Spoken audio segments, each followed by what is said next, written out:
الحمد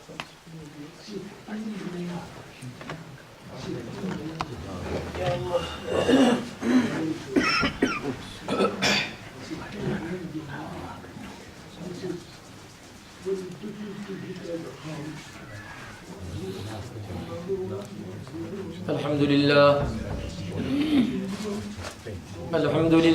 نحمده ونستعينه ونستغفره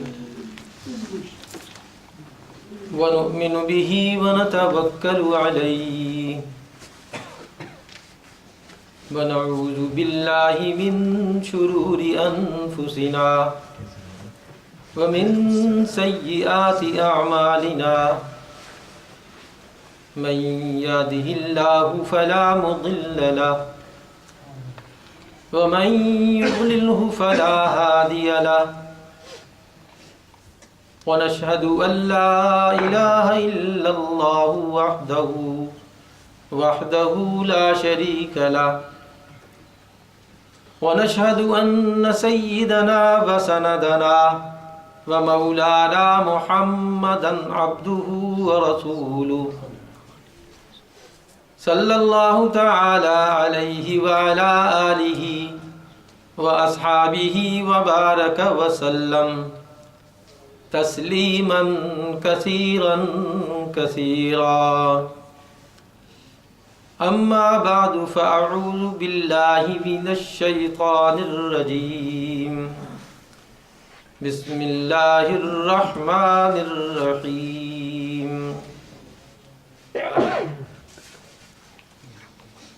وَإِذَا سَأَلَكَ عِبَادِي عَنِّي فَإِنِّي قَرِيبٌ أُجِيبُ دَعْوَةَ الدَّاعِ إِذَا دَعَانِ فَلْيَسْتَجِيبُوا لِي وَلْيُؤْمِنُوا بِي لَعَلَّهُمْ يَرْشُدُونَ صدق اللہ مولانا العظیم.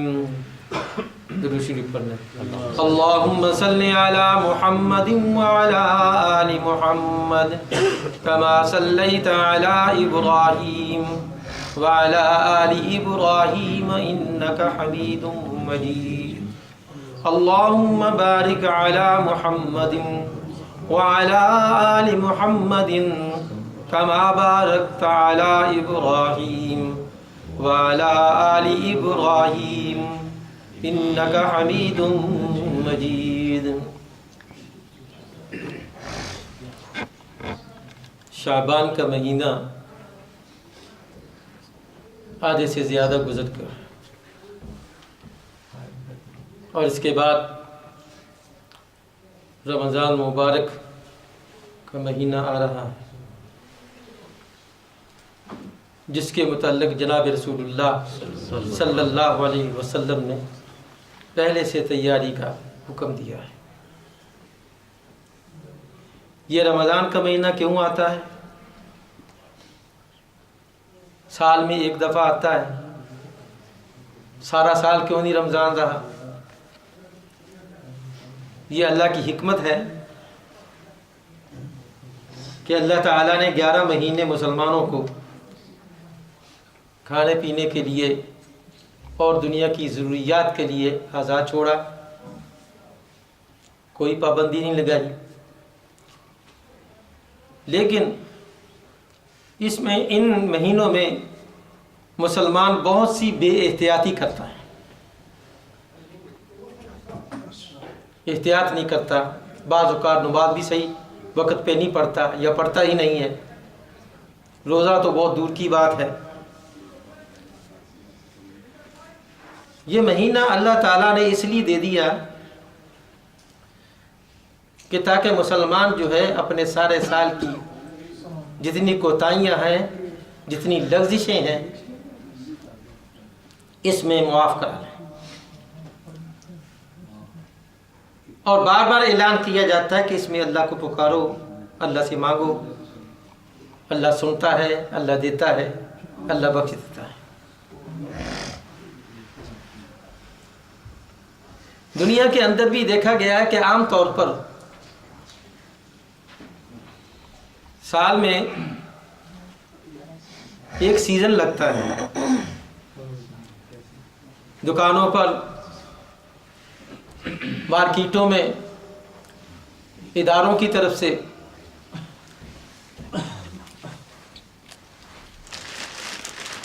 چیزیں فروخت کرنے کے لیے یا آسانی دینے کے لیے کوئی وقت مقرر کر دیا جاتا ہے. جیسے یہاں پر دسمبر آتا ہے تو سیل لگ جاتی ہے، تو دسمبر سیزن ہوتا ہے سیل کا. یہ رمضان مبارک اللہ کی طرف سے بخشش کا سیزن ہے. اس میں بخشش کی سیل لگ جاتی ہے. آتے جاؤ بخشش کراتے چلے جاؤ. پورا سال میں یہ دعویٰ نہیں اللہ کی طرف سے، پورے سال میں اللہ کا اعلان نہیں ہے. لیکن جب رمضان مبارک آیا تو اللہ کا اعلان شروع ہو گیا. روزانہ رات کو فرشتہ پکارتا ہے، اللہ کی طرف آؤ، روزہ رکھو، اللہ سے مانگو، اللہ سے بخشواؤ. یہ ایک سیزن ہے، اور جس شخص نے اس سیزن سے فائدہ اٹھا لیا وہ فائدے میں رہا، اور جس نے اس سیزن کو نکال دیا تو پھر پورا سال بیٹھا رہا، پھر اگلے کا انتظار کرے. اگلے سال تک اس کی زندگی رہتی ہے یا نہیں رہتی یہ اللہ کو معلوم ہے، بندے کو معلوم ہے. اس لیے کہ رمضان کو ایسے گزارو جیسے کہ زندگی کا آخری رمضان ہے. گزشتہ سال کتنے لوگ آپ میں موجود تھے جو آج دنیا میں نہیں ہیں. اب اگلا جب رمضان آئے گا تو پتہ نہیں ہم میں سے کون دنیا میں نہیں ہوگا. اس لیے کہا کہ رمضان کو آخری رمضان سمجھ کے گزارو. تو جس نے رمضان کو ضائع کر دیا، سارا سال روزہ رکھتے، ایک رمضان کا روزہ جو کہ بغیر کسی عذر کے چھوڑا ہے اس کا ثواب نہیں اس کو ملے گا.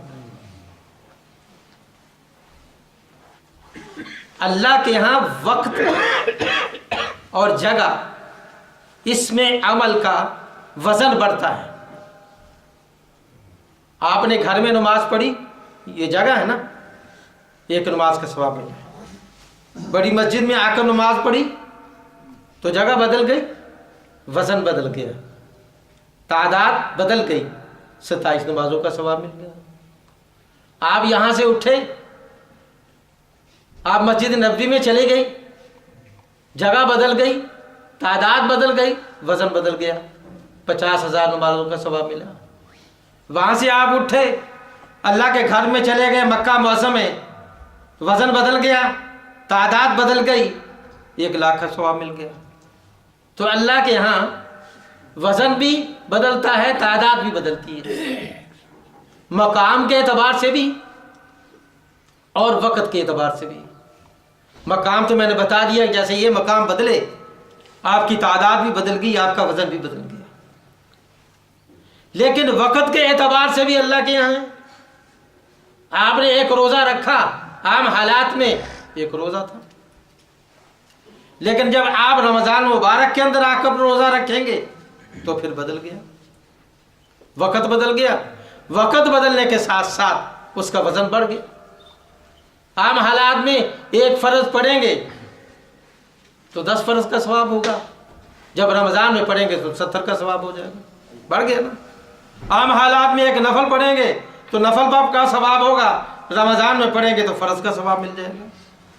تو وزن بڑھ گیا، وقت کے اعتبار سے بھی اور جگہ کے اعتبار سے بھی وزن بڑھ جاتا ہے. اس لیے فرمایا کہ رمضان کو ضائع نہ کرو.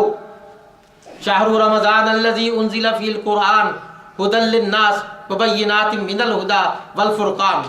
لیکن ساتھ فرمایا فمن شاہد منکم الشہر فلیصم. رمضان کو ضائع نہ کرو، اس میں قرآن نازل ہوا ہے.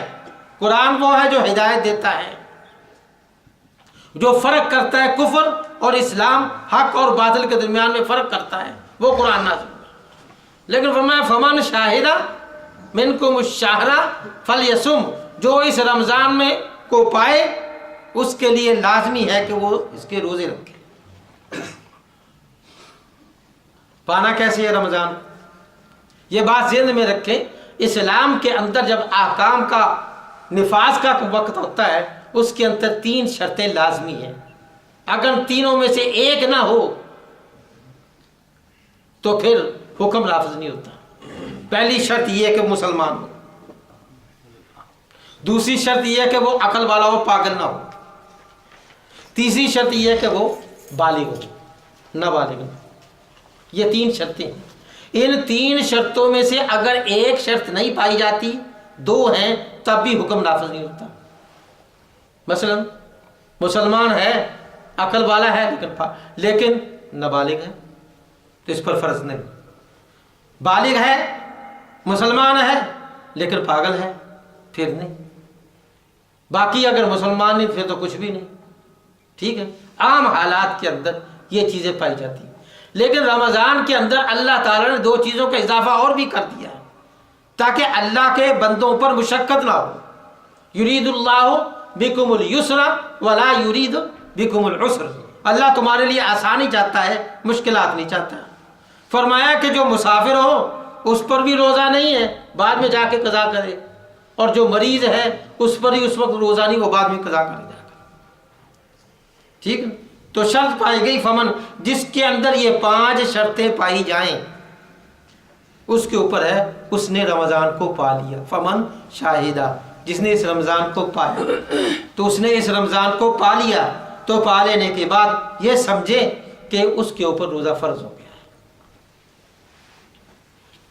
رمضان کو پانا ضروری ہے، رمضان کے علاوہ آپ سوچیں چلو کوئی نہیں رمضان میں کیا روزے رکھنے ہیں، بعد میں رکھے جائیں گے، آج کل گرمیوں کا موسم ہے سردیوں میں رکھ لیں گے، تو نہیں، رمضان کا ثواب نہیں۔ جو رمضان میں قبولیت ہے اللہ کی طرف سے وہ رمضان کے علاوہ قبولیت نہیں کسی پر۔ تو رمضان کو پانا شرط ہو۔ اگر رمضان کی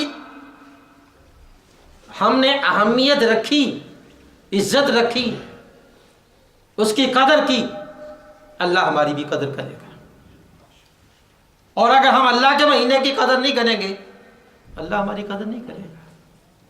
پہلی قوموں نے رمضان کو ضائع کیا، رمضان کی قدر نہیں کی۔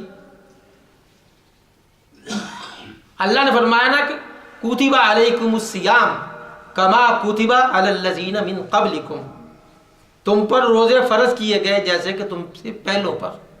اس سے معلوم ہوا کہ پہلوں پر بھی رمضان آتا تھا، پہلوں پر بھی روزے فرض تھے۔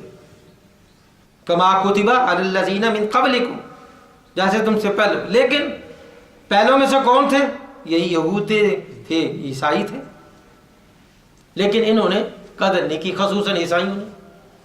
رمضان آتا تھا کبھی سردیوں میں کبھی گرمیوں میں، یہ اللہ کا ایک نظام ہے، کبھی سردیوں میں رمضان دیتے کبھی گرمیوں میں نہیں، کیونکہ پوری دنیا کا نظام شمسی ایک نہیں ہے، یہ بات سمجھ رہے ہیں؟ چاند سورج کا نظام ایک نہیں ہے، کسی جگہ پر گرمی ہوتی ہے کسی جگہ پر سردی ہوتی ہے۔ آج یہاں سردی ہے تو کچھ علاقوں میں گرمی ہے، اور جہاں کبھی جب یہاں پر پوری گرمی ہوگی وہاں پر سردی ہوگی، تو جہاں سردی ہوتی ہے وہاں دن چھوٹے ہوتے ہیں، جہاں گرمی ہوتی ہیں وہاں دن بڑے ہوتے ہیں۔ اگر ایک ہی کوئی مہینہ اللہ تعالیٰ شمسی مہینوں میں سے جنوری فروری مارچ ان میں سے کوئی مقرر فرما دیتے تو ایک مہینے کا فائدہ اس کا وہ لوگ اٹھاتے جہاں پر سردی ہے، دن چھوٹے ہیں، ان لوگوں کے لیے ساری زندگی مشقت رہتی جہاں پر گرمی ہے۔ لیکن اللہ نے اس نظام کو نظام قمر کے ساتھ رکھا کہ قمر جو ہے کٹتا پڑتا رہتا ہے، لہٰذا یہ سال بھی تبدیل ہوتا رہے گا۔ یہ اللہ کا ایک نظام ہے۔ آج کل بڑے بڑے مفکر ملتے ہیں نا آپ کو، سکالر، وہ جو یوں کیوں نہیں ہو گیا، وہ رمضان کا مہینہ یوں کیوں نہیں رکھ دیا گیا، نہیں، یہ اللہ نے نظام رکھا ہے کہ تاکہ پوری دنیا سردی اور گرمی کے رمضان کا مزہ چکے، کہ گرمی کا رمضان کیسا ہوتا ہے، اس میں تلخی کیسی ہوتی ہے، بھوک کیسے لگتی ہے، اور سردی کا نظام کیسا، رمضان کیسا ہوتا ہے، سب کو پتہ چلنا چاہیے۔ آج جو آسٹریلیا میں بیٹھا ہے وہاں پر گرمی ہے یہاں پر سردی ہے اس کو، لیکن ایک وقت آئے گا وہاں پر سردی ہوگی یہاں پر گرمی ہوگی، اس طریقے سے چلتا ہے۔ لیکن ہوا یہ کہ عیسائیوں نے اس کی قدر نہ کی۔ عیسائیوں کا ایک بادشاہ بیمار ہو گیا، ایسی بیماری تھی کہ اس کو شفا نہیں ہو رہی تھی. اس نے مشورہ کیا اپنے کابینہ کے لوگوں سے. کابینہ بہت ہوشیار ہوتی ہے نا مشورہ دینے والے. اور اس کے ساتھ اپنے جتنے پادری تھے ان کو بلایا کہ کیا کیا جائے. ساری علاج کر لیا, سب کچھ کر لیا, لیکن کوئی آرام نہیں آتا, افاقہ نہیں آتا, کیا کریں. پادری نے کہا ایک کام کریں, آپ نے تو کچھ کرنا نہیں, کیونکہ بادشاہ لوگ تو بادشاہ ہوتے ہیں, انہوں نے نہ روزہ رکھنا ہوتا ہے نہ توڑنا ہوتا ہے. انہوں نے تو وقت فقط افطاری کے وقت جانا ہوتا ہے بتلانے کے لیے کہ بھی میں بھی تمہارے اندر شامل ہوں. آپ ایسے کریں کہ رمضان کا مہینہ 30 کا ہے, آپ اس میں 10 روزوں کا اور اضافہ کرنے کی منت مان لیں کہ میں اور میری قوم اگر مجھے شفا ہو گئی تو 30 کے علاوہ 10 اور روزے یعنی 40 روزے رکھا کریں گے. انہوں نے کہا جی ٹھیک ہے. اعلان کر دیا گیا جی, منت بادشاہ نے مان لی, ساری قوم دعا مانگے. اب قوم کیا بیچاری کرے, اسے دعا ہی کرنی ہے. قسمت کی بات کہ وہ بادشاہ اس کو شفا ہو گئی, اس قوم کے اوپر 40 روزے عیسائیوں پر فرض ہو گئے. 30 پہلے 10 بعد میں 40 ہو گئے. وہ بادشاہ مر گیا. اس کے بعد دوسرا بادشاہ آیا. جب وہ دوسرا بادشاہ اس کی جگہ پر آیا, اس کو بھی کچھ عرصے کے بعد وہی بیماری ہوئی جو پہلے ہی بادشاہ کو ہوئی تھی. کیونکہ یہ جتنے بادشاہ ہوتے ہیں ان کو بیماری ایک ہی قسم کی ہوا کرتی ہے, کوئی بھی لگ جائے بس وہی لگنی ہے آگے لوگ سب کو. اس کو وہی بیماری لگی.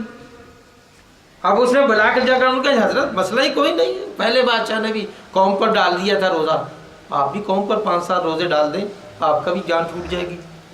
اس نے کہا کہ اچھا جی فیصلہ یہ ہو کہ 7 روزے مزید 47 روزے ہم رکھا کریں گے, 40 پہلے 7 اور. اگر بادشاہ کو شفا ہو گئی, اللہ بھی آزماتا ہے, بادشاہ کو شفا ہو گئی 47 روزے.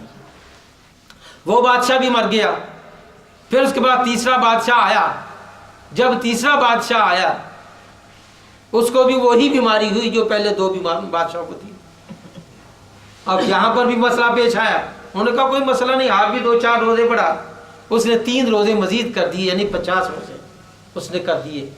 تو گویا کہ قوم کو کہہ دیا کہ 50 روزے رکھا کریں. قوم تو پہلے ہی 30 روزے نہیں رکھ سکتی تھی, 20 اور ڈال دیے گئے. اب آپس میں مشورہ ہوا کہ یہ کیا کیا جائے. آپس میں بڑے بڑے پادریوں کا اور کابینہ کے لوگوں کو مشورہ ہوا. تو سب نے بال اتفاق یہ مشورہ دیا کہ موسم بہار میں روزے رکھا جایا کریں, کیونکہ سردیوں میں بھوک زیادہ لگتی ہے, گرمیوں میں پیاس زیادہ لگتی ہے. موسم بہار بہترین ہے, اس کے اندر روزے رکھیں. چنانچہ اس کے بعد انہوں نے موسم بہار میں روزے رکھنا. آپ نے دیکھا ہے یہاں پر یہ مارچ فروری میں شروع کرتے ہیں. ان میں 2 طبقے ہیں, ایک پروٹسٹ ہے, ایک کیتھولک ہے. کیتھولک 40 رکھتا ہے, پروٹسٹ 50 رکھتا ہے روزے, جو میرے علم میں ہے. حضرت مولانا بہت زیادہ جانتے ہیں کیونکہ یہ ان کے تحقیقی شہر میں رہتے ہیں. تو یہ فروری میں شروع کرتے ہیں, مارچ نکال کر اپریل کے پہلے یہ دوسرے ہفتے میں یہ رمضان کو ختم کرتے ہیں. آپ نے سنا ہوگا کہ ان کا گڈ فرائیڈے آتا ہے نا. یہ ان کے عید سے یعنی ایسٹر سے پہلے کا جو جمعہ ہوتا ہے وہ گڈ فرائیڈے ہے. یہ گڈ فرائیڈے کیا ہے, وہ جو ہمارے یہاں جمعۃ الوداع ہے, ہم جس کو جمعۃ الوداع کہتے ہیں, یہ اس کو گڈ فرائیڈے کہتے ہیں. تو گڈ فرائیڈے بھی مناتے ہیں. پھر اس کے بعد یہ اپنی جس کو ہم عید الفطر کہتے ہیں, یہ ایسٹر مناتے ہیں. گویا کہ انہوں نے رمضان کو ختم کر دیا. رمضان کی حیثیت ختم ہو گئی. جو اللہ نے رمضان کی فضیلت دی تھی وہ ختم ہوگی مہینے کی. یہ اٹھا کر بہار میں لے گئے. انہوں نے روزے کو ملحوظ رکھا کہ روزہ تو رکھنا چاہیے, لیکن وقت کو ملحوظ نہیں رکھا کہ اللہ نے جس وقت پر کہا ہے اس وقت پر ہم روزہ رکھیں, وہ نہیں کہا. جس کا نتیجہ یہ ہوگا, پنجابی میں مثال ہے ویلے دی نماز کے ویلے دیاں ٹکرا. ٹھیک ہے نا, وقت کی نماز ہے, وقت کے بغیر نماز پڑھیں گے تو وہ ٹکرا ہی ہیں, نمازیں نہیں. تو انہوں نے اس کو تبدیل کر کے رمضان کی اہمیت کو.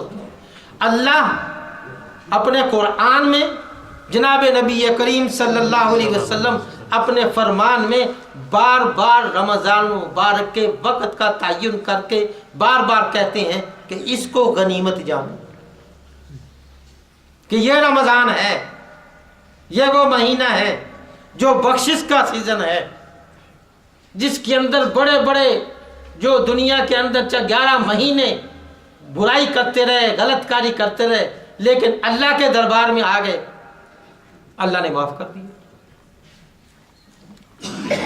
فرمایا کہ رمضان مبارک کا پہلے 10 دن یہ رحمت کے ہیں ان لوگوں کے لیے جو کہ سارا سال ہی نیکی کام کرتے رہے۔ رمضان شروع ہوتا ہے تو شروع سے ہی رحمت شروع ہو جاتی ہے۔ دوسرا عشرہ، دوسرے 10 دن مغفرت کے ہیں کہ 10 دن روزے رکھے، تھوڑے گناہ گار تھے، اللہ نے اس کی وجہ سے ان کی مغفرت کر دی، اس عشرے میں اللہ مغفرت کرتی۔ اور تیسرا عشرہ 10 دن وہ ہیں جس میں اللہ تعالیٰ ان لوگوں کی مغفرت کرتے ہیں، دوزخ کی آگ سے آزادی کا اعلان فرماتے ہیں جن پر ان کے گناہوں کے بوجھ کی وجہ سے جہنم واجب ہو چکی ہے۔ اللہ ان کی دوزخ کی آگ سے آزادی کا اعلان۔ ایک روایت میں ہے جناب رسول اللہ صلی اللہ علیہ وسلم نے ارشاد فرمایا کہ رمضان مبارک کی ہر رات ایسے 10 لاکھ گناہ گاروں کو دوزخ کی آگ سے آزادی کا پروانہ دیا جاتا ہے جن پر دوزخ واجب ہو چکی ہے۔ یعنی 30 راتیں ہو گئی، تو 30 راتیں میں اندازہ لگائیں، آپ حساب کتابی ہیں، کتنے لوگ بنے؟ 3 کروڑ بنے۔ 3 کروڑ آدمیوں کو رمضان میں پروانہ ملتا ہے جہنم کی آگ سے آزادی کا۔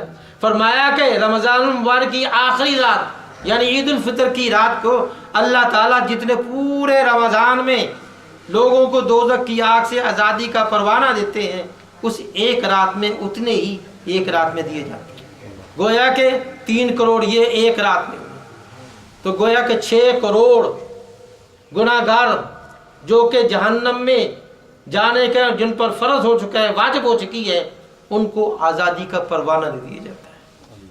اب دوڑ ہم نے لگانی ہے، ہم بھی شامل ہو جائیں۔ ہم اگر لیٹے رہیں، پڑے رہیں، کوئی خیال نہ کریں اور اللہ کا رمضان گزر جائے اور ہم کہیں کہ ہم جنت میں چلے جائیں، یہ خیال استو محال استو جو یہ تو ایسے ہی میں ایک مثال دیتا ہوں، اگرچہ اس کے ساتھ نہیں ملتی میں دے دیا کرتا ہوں۔ یہاں پر اس ملک میں کوئی آیا ہو تو گورنمنٹ اعلان کر دے جی 1 مہینے کے اندر جو آدمی اپنی درخواست جمع کرا دے جو غیر قانونی ہے، ہم اس کو قانونی تسلیم کر کے یہاں کی نیشنلٹی دے دیں گے، تو لوگ دوڑے دوڑے جاتے رہیں، گئے ہیں، ٹھیک ہے نا۔ اور میرے جیسے ایک آدمی لیٹا رہے، وہ چھوٹو جی کی کرنا دیکھا جائے گا، کوئی نہیں، ہو جائے گا جی۔ جب گزر جائے تو پھر چیختا پھر کہ یار وہ کر لیں کہ جب وقت تھا تو روزانہ اخبار میں آتا تھا، ٹی وی میں آتا تھا، اعلانات ہوتے تھے، تو لیٹا رہا۔ اب گزر گیا تو اب کہتا ہے میرا کام نہیں، وہ وقت گزر گیا، جس نے لینا تھا لے لیا۔ اسی طریقے سے جنت کی امیگریشن کسی نے لینی ہے نا، پورے رمضان میں اللہ کی طرف سے آواز لگائی جاتی ہے، پورے رمضان آ جاؤ، اللہ کو منا لو، اللہ کے سامنے جھک جاؤ، اللہ سے معافی کرا لو، سب کچھ ہوتا ہے، لیکن ہم سوئے رہے، نہیں خیال کیا۔ اللہ فرماتے ہیں اب تمہاری قسمت، تمہاری مرضی، میں نے تو کہا تھا، میرا نبی کہہ گیا تھا، میرا قرآن، میری حدیث، میرے نبی کی احادیث بڑی پڑھی، تم نے نہیں عمل کیا، میں کیا کر سکتا۔ تو اللہ کیا فرماتے ہیں، اللہ تو ایک فارسی کا ایک مقولہ ہے، رحمت حق بہانہ میں جوید، اللہ کی رحمت جو ہے بخشش کے لیے عیب نہیں ڈھونڈتی۔ یہاں پر تو عیب ڈھونڈتے ہیں نا، اس کو پکڑو، اس کو پکڑو، سی آئی ڈی پیچھے نہیں۔ اللہ رحمت حق بہانہ میں جوید، اللہ کی رحمت تو بخشنے کے بہانے ڈھونڈتی ہے۔ کوئی بہانہ کرو، بہانہ کر کے دکھاؤ، یا نقل کر کے ہی اتار دو۔ یہ روزہ کیا ہے؟ یہ اللہ کی نقل ہے، یہ بات ذہن میں رکھیں، اللہ کی نقل ہے۔ اسی لیے اللہ نے فرمایا روزہ، اللہ نے فرمایا نہیں کھانا نہیں پینا۔ ایک آدمی ہے وہ اندر گھر میں بیٹھا ہے، اس کے پاس سب کچھ فریج موجود ہے، کھانے پینے کی ہر اشیاء موجود ہے اس کے پاس، اور لمبا روزہ ہے، دل میں آتا ہے کہ یار میں کچھ کھا پی لوں۔ وہ فریج کھولتا ہے، ٹھنڈا جوس نکالتا ہے، منہ کے قریب لگ جاتا ہے تو دل میں خیال آتا ہے کہ دنیا میں کوئی نہیں دیکھ رہا لیکن میرا اللہ مجھے دیکھ رہا ہے۔ یہ ہے روزہ۔ روزہ بندہ اور اللہ کے درمیان میں راز ہے۔ اللہ فرماتی اس راز کی میں اتنی بڑی قیمت ادا کرتا ہوں اتنا بڑا انعام تو ادا کرتا ہوں کہ انسان سوچ نہیں سکتا. نماز لوگوں کے پاس سامنے پڑھتا ہے, حج لوگوں کے سامنے رکھتا ہے, روزے کا بھی اس کا زکوٰۃ کسی جس کو دیتا ہے اس کو تو کم از کم بتایا مجھے زکوٰۃ دی ہے. لیکن روزہ ایک ایسی چیز ہے جو راز ہے اللہ اور بندے کے درمیان. فرمایا کہ اس کو پتہ ہے, مجھے پتہ ہے, قیامت کے دن اللہ تعالیٰ فرشتوں سے کہیں گے نماز کا بدلہ اس کو دے دو, زکوٰۃ کا بدلہ وہ دے دے, حج کا بدلہ. فرمایا جب روزے کا فرمایا انا اجزی, اس کا بدلہ میں دوں گا. فرمایا وانا اجزا بھی, اس کے بدلے میں اپنے آپ کو دیتا ہوں. اللہ دیتا ہے جس کو اللہ مل جائے کسی چیز کی ضرورت. یہاں کا MP کسی کا واقف ہوتا ہے تو بڑا چوڑا ہو کے چلتا ہے کہ جناب فلانا MP میرا واقف. اور اللہ جس کا ساتھ ہے اپنے آپ کو پیش کرتا ہے, اس کو کس چیز کی ضرورت ہے. اس لیے رسول اللہ صلی اللہ علیہ وسلم کے سامنے جب دعائیں کی بات کی تو جبرائیل علیہ السلام نے لفظ بدبخت فرمایا کہ بدبخت ہے وہ شخص جس کی زندگی میں, جس کے سامنے رمضان کا مہینہ آیا اور وہ اپنی بخشش نہ کروا سکا. بدبختی کہا گیا.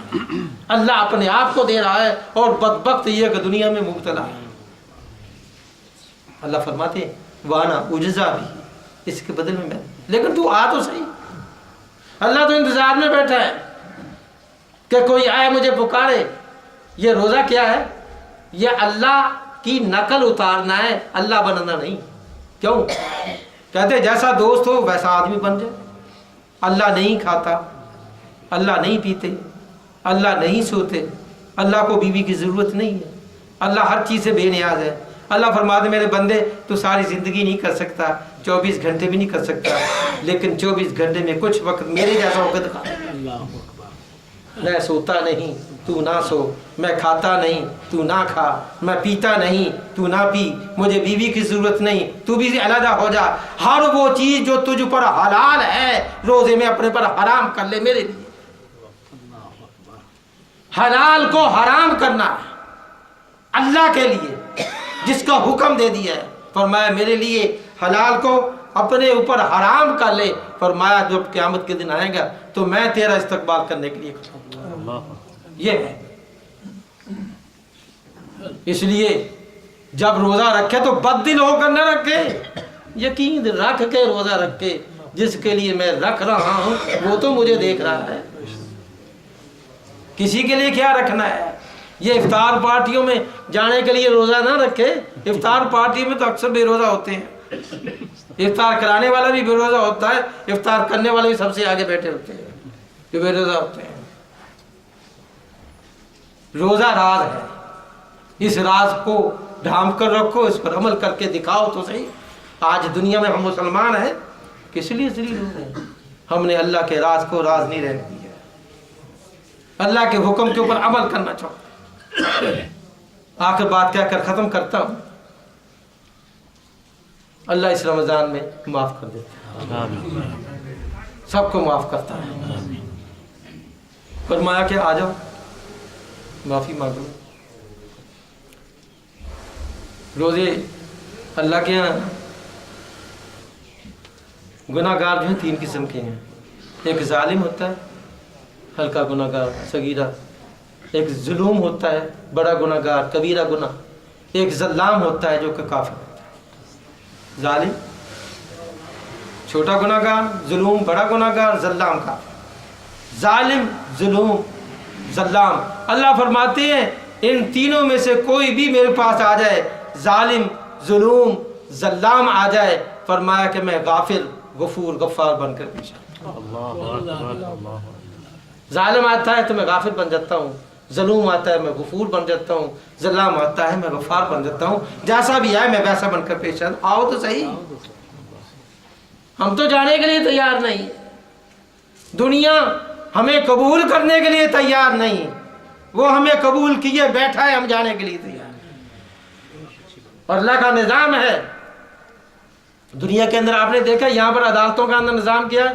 ایک آدمی اگر گناہ کرتا ہے, جرم کرتا ہے, عدالت میں جاتا ہے, معافی مانگتا ہے, عدالت معاف کر دیتی ہے, تو اس کا کیا ہے, ایک مثل بنا کے فائل ریکارڈ بنا کے رکھ لی جاتی ہے. اس نے یہ جرم کیا تھا, اس پر عدالت نے اس کی معافی پر معافی دے دی تھی.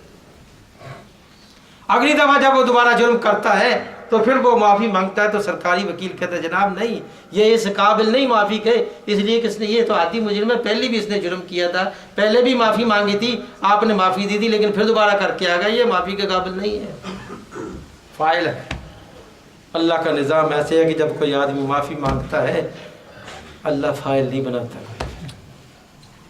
اللہ کے ہاں کوئی فائل نہیں ہوتی، کوئی ریکارڈ نہیں ہوتا۔ اللہ فرماتے ہیں جب میں معاف کرتا ہوں تو ایسے معاف کرتا ہوں جیسے ماں کے پیٹ سے آج پیدا ہوا، اس نے پہلے گناہ کیا ہی ہے۔